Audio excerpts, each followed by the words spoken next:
Gata, mă, uite, se filmează acum. Instead of doing the job all over again, they just cut the front off the front of the building, cut the back off the back, switch the sides around. Daniele, ce zici, mă?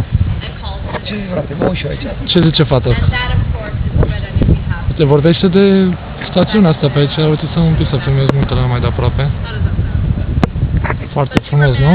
Super elegant. Stairs, 1898. Hai să o luăm așa pe stradă, era. Da, ia, să mă ține și tu camera asta. Să mă mai văd și eu, poate trimis și eu la fată. Să-i spun o fata mea că le voi spun. Așa? Unde ea? Și de-abia aștept să ajung acasă. Să văd.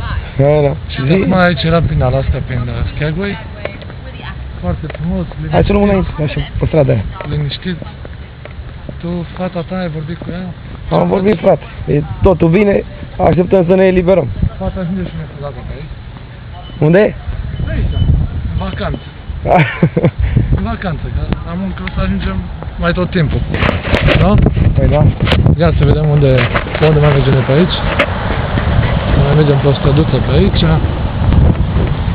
Pe munți, ia ce frumos sunt, doamne. Uite, mă, lângă mașina, vreau să face poză. Mașina de aia de pompieri. Original, de la mama ei.